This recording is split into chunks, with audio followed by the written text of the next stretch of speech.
Good evening. My name is Paul Larner, and I'm chairman of the board of Wakefield Country Day School. This is the third in the fall series of online seminars. I cannot think of a timelier seminar and speaker than what we have on tap this evening.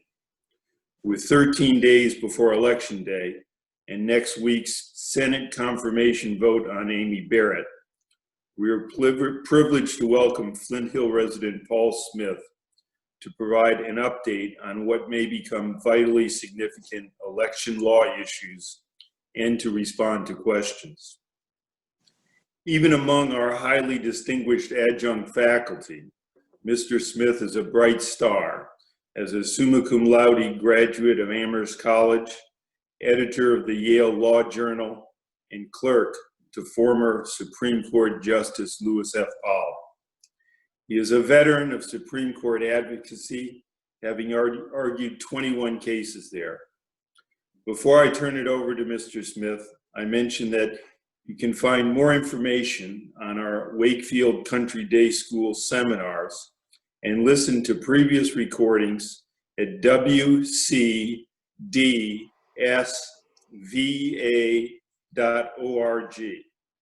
Lastly, we are a small school of very modest means, so donations to defray the cost of these seminars and otherwise support WCDS are most welcome at the donate button on our website. With that, I turn it over to Paul Smith. Thank you, Paul, and thank you to Wakefield Country Day School for the chance to talk to you this evening, less than 2 weeks out from the election. I give you an update about the election, but only from the point of view of a lawyer, not from the point of view of a political commentator. Thought I would start with where we've been and then talk about where we're going. America is a litigious place. We litigate about just about everything that matters, and elections are no exception. Every 4 years, both sides get a bunch of lawyers hired on, and they eventually go at it about some issue or other. But this year is off the charts more.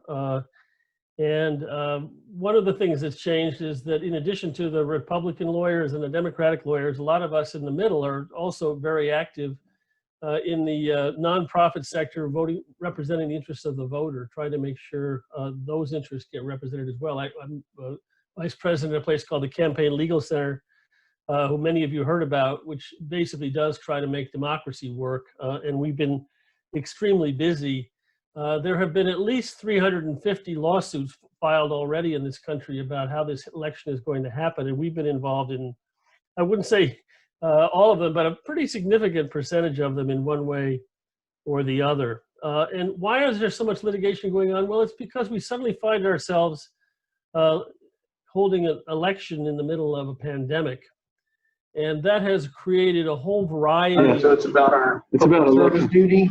That's what my uncle said when he showed us. I think we need someone to mute Scoville, it looks like. Could you showed us some random thing about this. There you go. Thank you. We find ourselves with a lot of issues relating to that, which are entirely new. A lot of them relating to this massive shift to voting by mail that a lot of people have made. Let me just review with you where we've been a little bit of what kinds of issues people have been fighting about since last March when all of this started to happen. One question is, who gets to vote by mail? In some states, you don't automatically get to vote by mail. You need an excuse. And in some states, fear of going to the polling place, fear of contagion is not treated as a good enough excuse. Virginia decided that was a pretty good reason to let you vote by mail in about 4 minutes back in the spring, but Texas, Tennessee, some other states have said no. And so in some of those states, despite legal challenges, if you're under 65, you simply can't vote by mail. You have to vote in person. Another issue is, what about those states that require you to have a witness sign your absentee ballot, your mail-in ballot? We had such a rule in Virginia. It was waived almost immediately because people don't want somebody in their house signing their ballot if they don't feel comfortable with that kind of social interaction. But there's been lots and lots of fighting about that. Some states have kept the witness requirements. Some states have gotten rid of it. It's been a big issue. A third issue is how do you verify your ballot? Most states do it by trying to match the signature that you put on your absentee ballot with the signature they have on file and trying to decide whether it looks similar enough to allow your vote to count. This is a pretty poor system in that election clerks don't really know how to do that very well.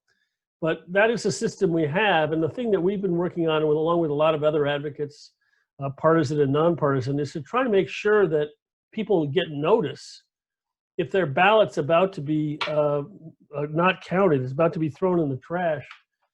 Notice that that's happened, and an opportunity to come back and say, no, that's my ballot. Let me try signing my signature again or whatever. I want my vote to count. There were a shocking number of states in this country that didn't give anybody any notice at all that their vote had been tossed out.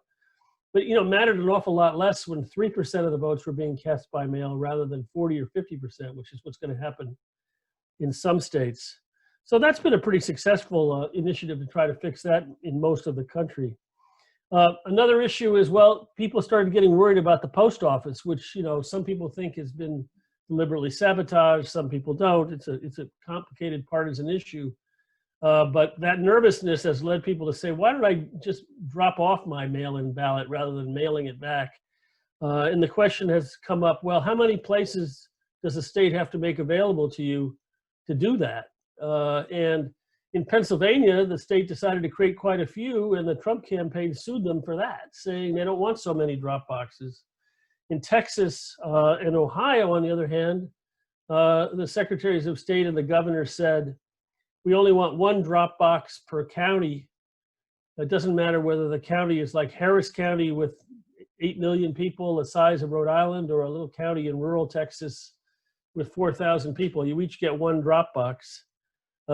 CLC brought a lawsuit about that, got it enjoined, and unfortunately that injunction got reversed on appeal. And then there's been a lot of those kinds of cases where things get turned around back and forth as people try to fight out all these issues. Another really big issue this run up to the election has been, when does a ballot have to get back to the state? Does it have to be back by election day if you're mailing it in? Or can you get a few extra days by having it postmarked? And how many days should we allow? There have been huge fights about that all over the country. And some states say it has to be back by election day. Many or most now say you have a few more days because people aren't getting their ballots on a timely basis. They're not, the mails seems to be slowed down. So that's a big issue as well. And then there have been big fights all over the country when states have decided they're going to mail out either ballot applications or even ballots themselves to all the registered voters in the state, figuring that that would be a good way to make it easy for people to vote. Other people don't like that idea. The president, among others, has said that when you mail out ballots like that unsolicited, it's an invitation to fraud. So we've had fights all over the country about whether or not that is or isn't an appropriate way to run an electoral system. And so the battle lines have been those who think that it ought to be easier to vote and have your vote count, typically us nonprofits and the Democrats, versus those who are more strict about the rules and are willing to let some votes not be counted. And you know that tends to be the other side of the aisle, claiming concerns about fraud, but clearly part of this is a different political calculation about who's advantaged if more people vote rather than fewer people voting. You know, a lot of this has been settled down now, this pre-election fighting and skirmishing that's been going on over and over around the country. There are a few places where the fight is still going on, even as high as the Supreme Court right now. And these tend to be states where you have a divided government with a Republican legislature and a Democratic governor and secretary of state running the electoral system. Where you know, this fight seems to go on longer than it has in the other states. Two good examples: Pennsylvania. I'm sure you've heard about the fights about everything in Pennsylvania running up the election. It has to do with the fact that it's a closely contested state the state considered most likely to decide the outcome of the election, whoever wins it. And one of the things that happened in Pennsylvania, among many, was the state Supreme Court said, if you get your ballot to arrive within 3 days after the election, we're going to treat it as timely. It doesn't even have to have a postmark, because the post office doesn't postmark everything that goes through it. We're going to presume if it gets there within 3 days, it was mailed by election day, and that's okay with us. The Republicans went up to the Supreme Court and said, no, that's not the rule. The statute says it has to arrive by election day. And the executive branch of Pennsylvania, the governor and secretary of state, don't get to just change the rules however they like. It not only violates state law, but it actually violates the Constitution, because the Constitution says the state legislature gets to set the rules for the elections, not the secretary of state and the governor and the state courts, all of them. So the Trump campaign said in the Supreme Court should obey the statute as written, the state statute. The court just the other day divided on that question 4-4. So that meant they left in place the decision of the Pennsylvania Supreme Court, and people will get those 3 extra days to get their ballot in Pennsylvania. And North Carolina is the other state where this is going on fast and furious, the fights over when the ballots have to arrive. The state Democrats who run the state executive branch there said we should give 12 extra days as long as it has a postmark. The post office might take a long time to get it here, but if it's postmarked, we think we should count it. And the Republicans said, no, that's illegal under state law. And so that issue is actually heading to the Supreme Court as we speak tonight to find out who's going to win on that one. It would be nice to get these issues settled before people have to vote, but it does seem as if some of them are going to go right down to the wire. But with those few exceptions, the rules are now pretty clear, and the election is actually very well underway. We have many, many millions of votes that have already been cast, some of them in person, some of them by mail. And, you know, a lot of the things that people were concerned about in voting in the pandemic have been fixed, many of them voluntarily, as we saw in Virginia, sometimes through litigation. I like to think that the lawyers occasionally do some good. But the election is now basically upon us under whatever rules have been left in the wake of all those fights about deadlines and witnesses and signature match and the like. So what's just about to come next? What's going to be the next great legal issues? Well, there's kind of 2 categories. There's election day itself. And election day tends to have lots of litigation in this country over things like voting machines breaking down. That's kind of a routine problem you see. The concerns this year are basically twofold. One is, are there going to be people that are going to try to intimidate voters from showing up and voting? There's been a lot of talk of that, a certain amount of encouragement from some quarters of people to go out and watch to make sure that the wrong people aren't voting and the like. Lots of people who were kind of energized, both in the sort of vigilante world and frankly in the law enforcement world, to sort of be visible and present, armed and the like.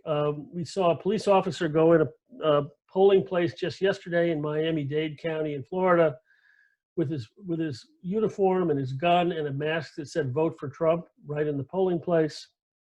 Clearly illegal. I think he's probably been suspended from his job by now. But there's a lot of people that are, you know, very, very emotional about this election, and a lot of people may try to show up and do things to affect who gets to vote and how quickly they can get in. And you know, that's a problem. It's intimidation of voters is very illegal. It's just not easy to fix. It needs very sort of careful peacemaking from the polling workers, and maybe if you have to, from the police. You can't go to the United States Supreme Court and fix a problem like that, because it happens very much at the local level. The other thing that people worry about on election day is that there might be some really big problem in some particular place. We've been worrying since 2016 about hacking of the election system by some foreign actor, perhaps by a domestic actor. In 2016, we know that the Russians were inside the registration computers of all the states. There's no apparent indication that they changed anything, but they could have. We are told that those computers have been hardened much more since 2016, but it's still possible to imagine people showing up to vote in one city in a very important swing state, whether it's Milwaukee or Detroit or Philadelphia, and finding that their registrations have all been deleted and they can't vote without voting a provisional ballot and having enormous complexity. Another thing that could happen is a natural disaster, a hurricane in Florida, not out of the question, or even like something else that a foreign actor could do, like shutting down the electrical grid in a particular place and making it impossible for the system to work. All of that kind of stuff will lead to sort of a huge litigation fest as people try to figure out what remedy should there be. Should we have another day of voting?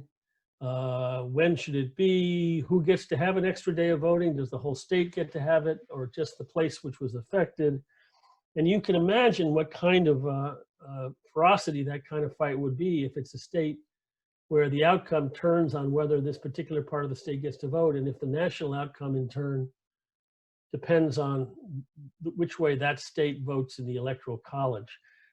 This is a kind of a fraught prospect, which we hope doesn't come about. It's probably not going to come about, but it certainly could.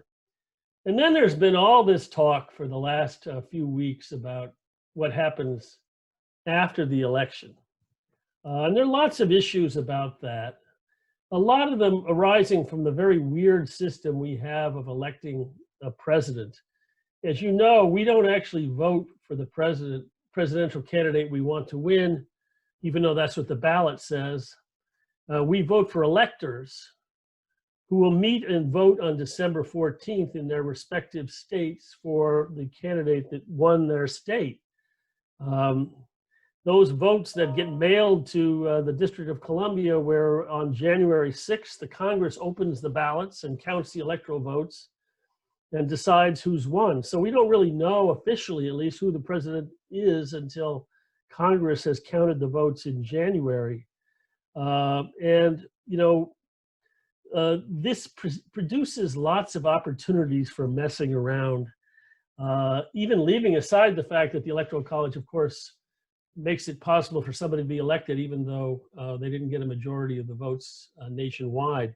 Even putting that particular problem aside, we have this prospect that the vote count will be really murky and messy, and that states may not know who won the state, even as the deadline for casting electoral votes in December is coming up. And so how would this happen? Well, there are certain key states, Pennsylvania and Wisconsin are the most prominent ones, which have a law that says officials are not allowed to start counting absentee ballots until election day. They can't even open the envelope and process them. And that matters almost not at all in a normal year, but in a year when 40% of the ballots are being cast by mail, that means it's going to be a very long and arduous process to count the votes. Add to that the fact that you have a very huge partisan skew in terms of who is voting by mail as opposed to voting in person.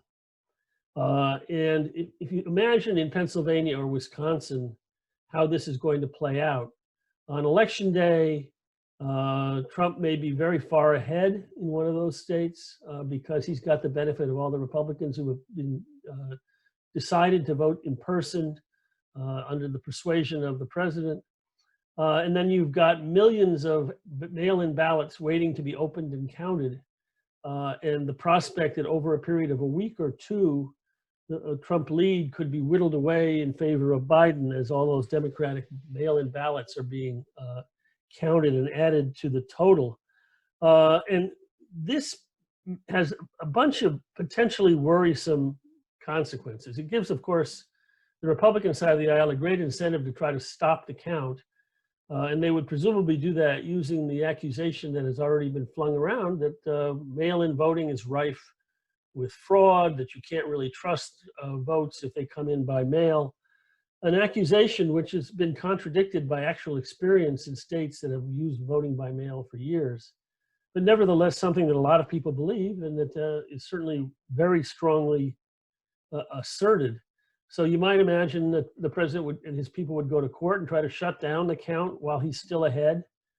Or the suggestion was made in an article in the Atlantic magazine fairly recently that the alternative strategy might be for the Trump forces to go to a friendly legislature, and they have those in both Pennsylvania and Wisconsin, and ask them to simply declare him the winner of the state, even though the count's not done, and award him the electoral votes for the state.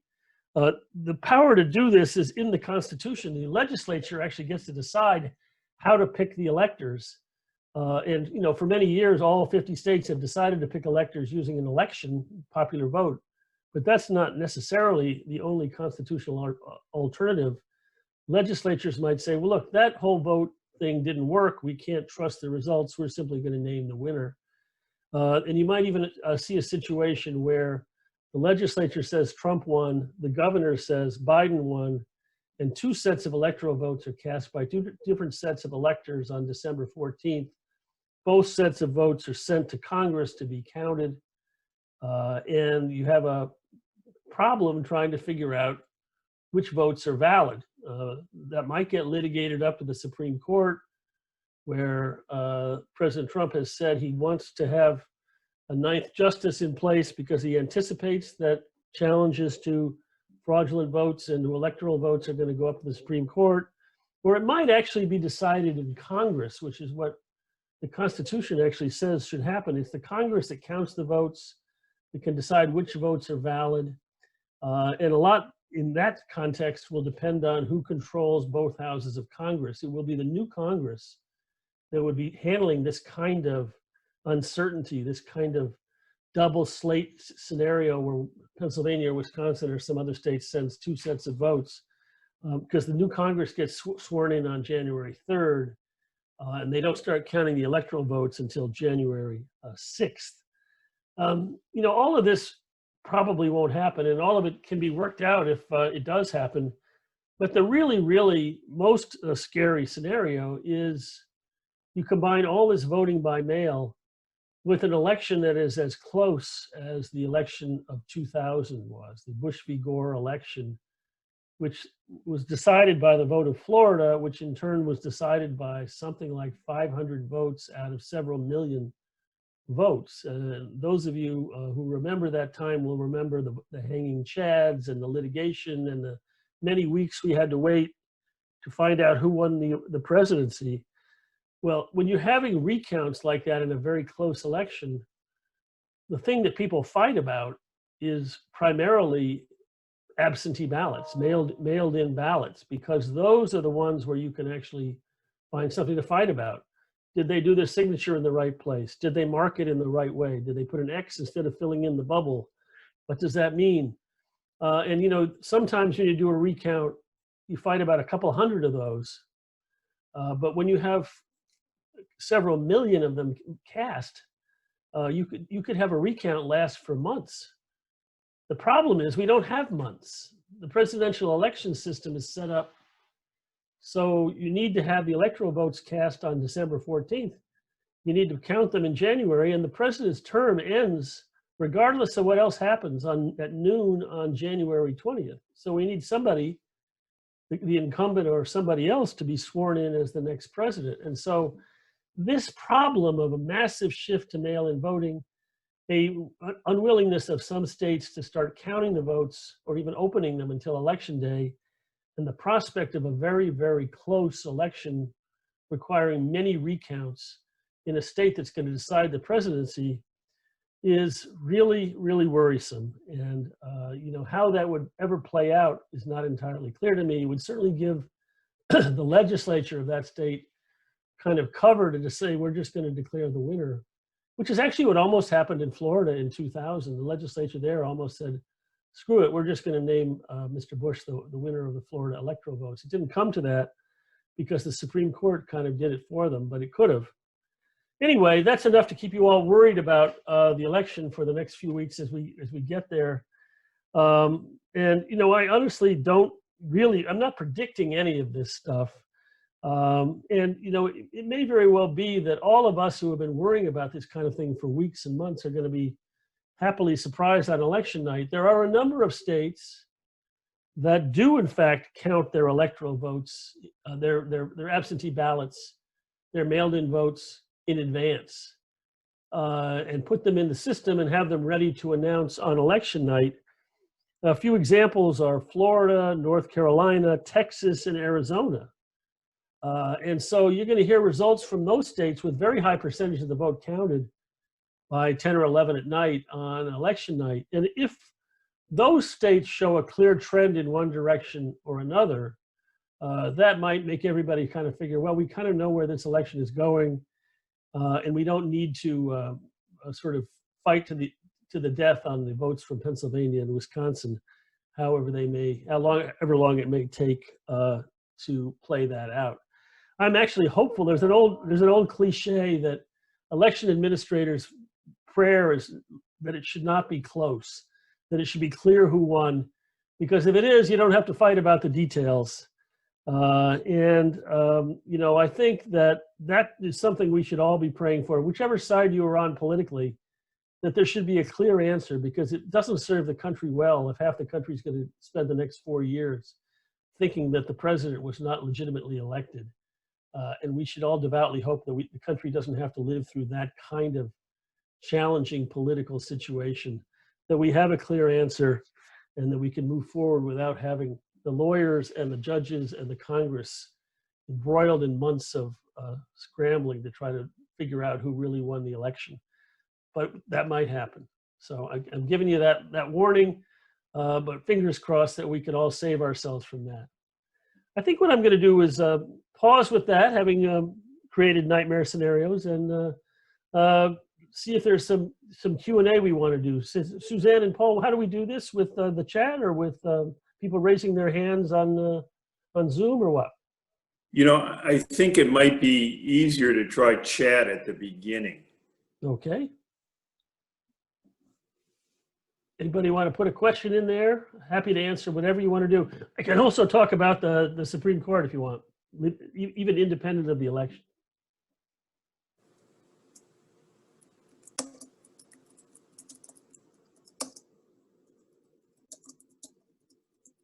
Oh.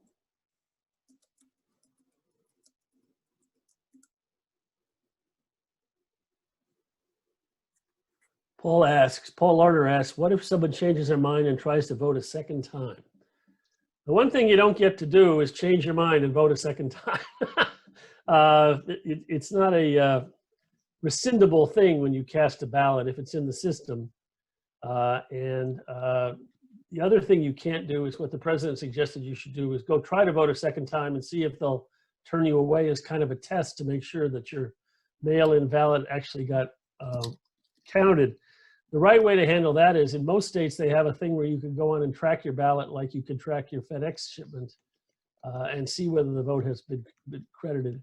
But voting twice, definitely not a good idea. Every year, every election, a few people in this country get put in jail, sometimes long sentences for voting twice.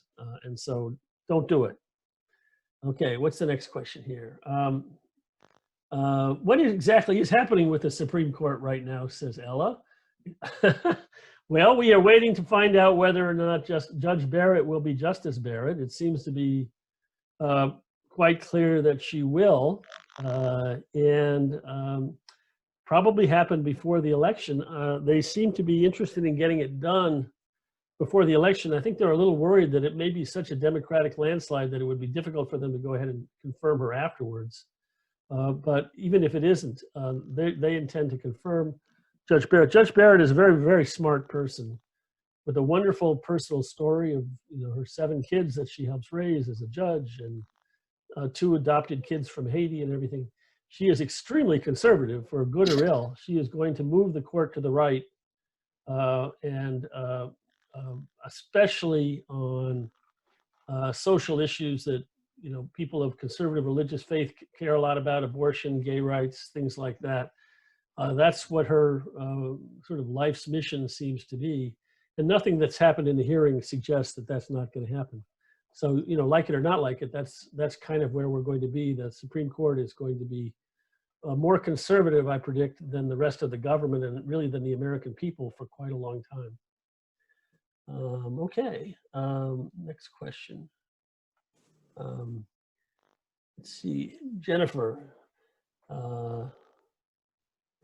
Is it normal for the election officials out of Vienna, Austria, valid and legal organizations? Or I'm sorry, Jennifer, is this sort of, are there European observers of our election? Is that what you're asking about? That they've come over to see Yes, whether we have? yes. Is it normal to have them come in and observe our elections? As far as I know, that hasn't happened before. There are systems in place where we and others from around the developed world go and observe elections in Africa and in Asia and places and say, is this person really being democratically elected or not? I think there's a bit of a cheek on the part of some of these European institutions if they're coming over and they're trying to observe ours and say, well, you're not measuring up even to the standards that you would set for these third world countries. But no, it's not normal, Jennifer. But it is on the list of things that they want to do this year. Is it? Yeah, it wouldn't surprise me if they're here, actually, yeah. Yeah, they've been sent. Yeah. So Peggy asks, can you comment on the practice of ranked choice voting and see it as something we will see more of in future elections? So ranked choice voting is a very popular thing. And what it does in the simplest way is it says if there are 3 or 4 people on the ballot for one slot, you don't just vote for one person, you rank those 3 or 4 people from first to last in terms of your preferences. And when they count up the votes, if you vote for the Green Party person as your first choice, if that person doesn't come close to getting enough votes to win, they strike your vote for that person, and then they count your second place vote. And if that person doesn't, they count your third place vote. It is a system designed to allow people to vote their hearts for the party they really like, for the Ralph Nader or Johnson or whatever third party type, but secure in the knowledge that their second place choice, the Republican or the Democrat, probably will end up getting their vote. It's supposed to be beneficial in a lot of ways, one of which is it makes everybody behave better because you're trying to be everybody's second choice, even if you're not their first choice. It's a very popular system, which I think is a very good idea because it doesn't confine everybody from just voting for the Democrat or the Republican. And it lets a little bit more play in the joints of people expressing new and creative ideas. It is the law in Maine has been used successfully. The very first time it was used in the 2018 election in Maine, there were 4 people running for the congressional seat in the second district up there.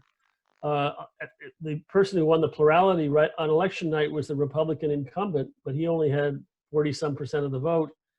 And when they took all the second, and the Democrat was very close second, and then the other 2 candidates, when they took all those votes and allocated them up to the first 2, the Democrat ended up winning. And so in Maine, that's a very good thing to have because they have a long history of people winning like with 33% of the vote in a multi-candidate race. And so you can see why the people of Maine like the idea of ranked choice voting. It's on the ballot in Massachusetts and in Alaska.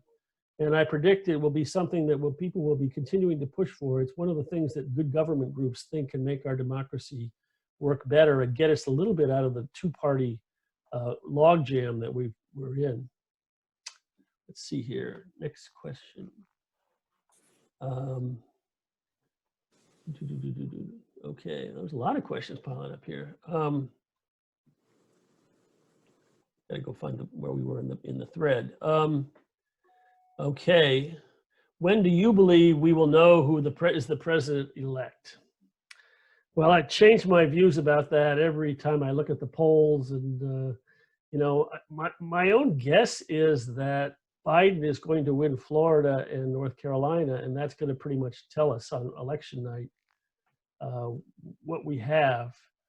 If that doesn't happen, if Trump wins Florida and North Carolina, maybe Arizona, then you're in for a long struggle because then the 3 states in the heartland, Michigan, Pennsylvania, and Wisconsin will decide the election, and at least 2 of them are going to take a long time to finish their vote count.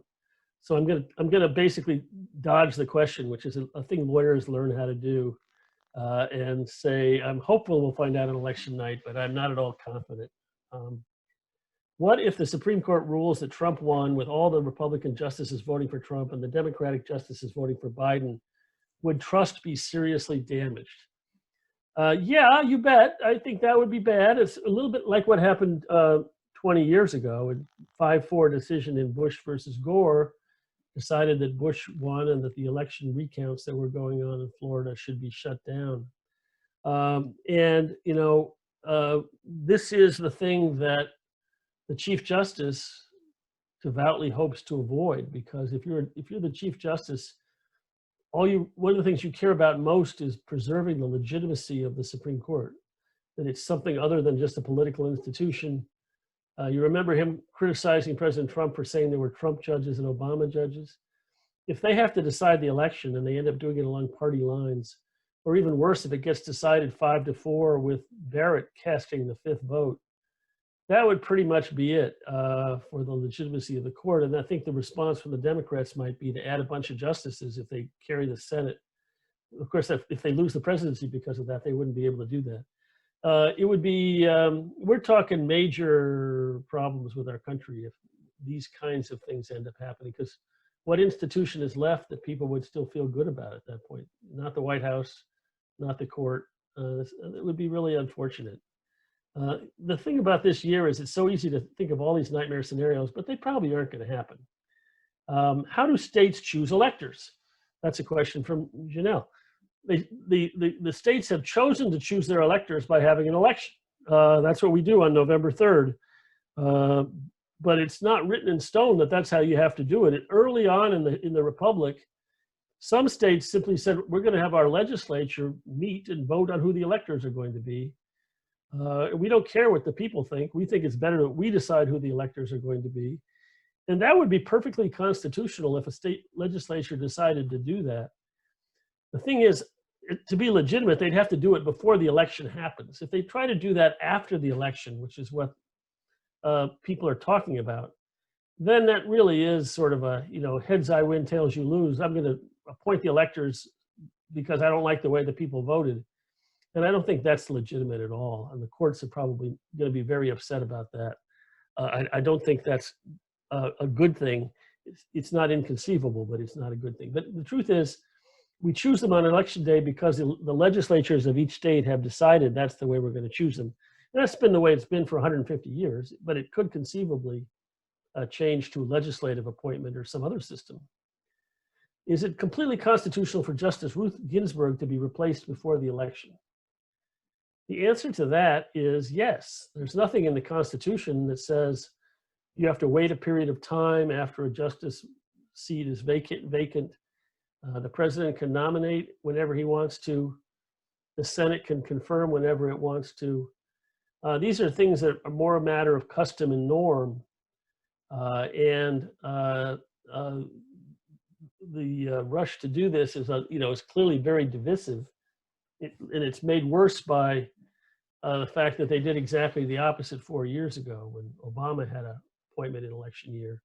But there's nothing about the Constitution that applies to this. There's nothing that they're doing that's illegal. It's just arguably out of step with how we would like people to behave. At least some people think. Others think, have at it. This is the time to have a new justice. It kind of depends on your perspective. So why are swing states so important? Why are swing states so important is because under the Electoral College, every state except 2, if you win the state by 1 vote, you get all the electoral votes for that state. It's as if the other people don't get any votes at all, the people that were lost by 1 vote in that state. So when you have a winner-take-all system in the Electoral College, most of the states' electoral votes, we know already which way they're going to go. Massachusetts is going to vote for Biden. Mississippi is going to vote for Trump. All of the electoral votes in each of those states are going to go that way. And when you add up all the ones that are perfectly obvious, then you have a bunch in the middle where we don't know which way the states are going to go. And those are the swing states. And which way they go, even if they go only by a very small margin, like Florida did 20 years ago, it went by 500 votes for Bush. All of the electoral votes for Florida were therefore cast for Bush, even though the state was essentially a tie. And so swing states are important because they're the ones that end up deciding the election in a close election. And how they come out, even if only by a very small margin, can have an enormous impact on the outcome of the Electoral College. The reason President Trump is president is because even though he lost by 3 million votes, he won Pennsylvania, Michigan, and Wisconsin by a total of just a few thousand votes. And each of those small victories gave him all the electoral votes for those 3 rather large states and put him ahead quite substantially in the Electoral College. He didn't even need all 3 of those, but he got all 3 of those. So I hope that's a good explanation of why we spend all our time talking about swing states, and we never spend any time talking about states where we assume we know in advance how the vote is going to go. Interestingly, Virginia used to be a really big swing state. It's now become kind of a blue state. Nobody really thinks there's much doubt about who's going to win Virginia, despite all of the avid campaigning we've seen in our beloved county for both sides. Suzanne asked, do you think the Pope's recent statement regarding gays and the church may influence Amy Coney Barrett's thoughts on social issues? Wow, that's an interesting question.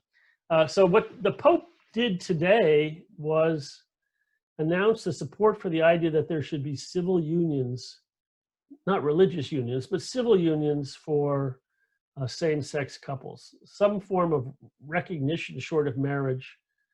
It's kind of where we were as a country on this issue 15 years ago in a lot of ways. A quite remarkable statement coming from a Catholic Pope, obviously, very much a novelty. And this is not entirely out of step with Pope Francis in the past. He has always been more sympathetic to the idea that people of different sexualities should all be treated with respect than other Catholic leaders have been. Then the question that Suzanne asked me, of course, is totally unknowable. What do I know about what will influence Amy Coney Barrett's voting on these things, or even her thoughts on these things? Obviously, the Catholic Church is a very complicated institution with lots of different points of view represented. My guess is the parts of the church that she is most associated with will disagree quite vehemently with Pope Francis and will not really change their views. How much those Catholic conservative views will affect her vote is, the kind of thing that it's hard to figure out. But it's likely, I think, that she's going to be like Justice Scalia, somebody who is both a very conservative Catholic and a person who's very conservative on social issues. You can draw your own conclusions about cause and effect, but she has said that Justice Scalia is her mentor and her model, and I don't think that's really going to change. All right, so Paul Larner, what do you think of nations that have laws requiring citizens to vote, like Australia? There are countries in this world that say you're required to vote, and that is remarkably different from the way we operate.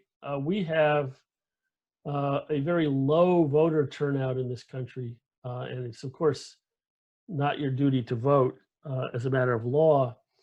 My own view about this is that it would be so foreign to our basic instincts about personal freedom that you would never want to say to people, you have to go out and express a point of view that you don't feel like expressing a point of view, that it essentially would be a form of compelled speech that violates the First Amendment, that we really don't have that option consistent with our basic constitutional principles and instincts about who should be deciding things, government versus the individual.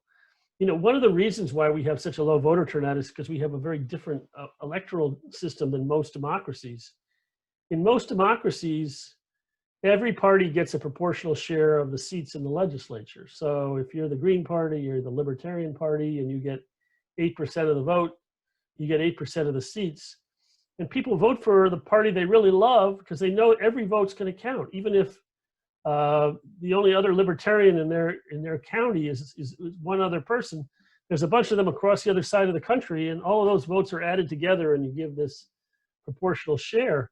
And so there's a lot more incentive to vote. Whereas if you live in a very blue or very red place, regardless of how you vote, you know that nothing you do will have any impact on the composition of the Congress, of the legislature, the casting of electoral votes, any of those things. Is we have this kind of winner-take-all system where there is no recognition of the value of the people who voted for the losing candidate. They don't get any share of representation. It's all winner-take-all, and that makes a lot less incentive to show up to vote if you live in most places in this country where there are not competitive elections in most years and most times.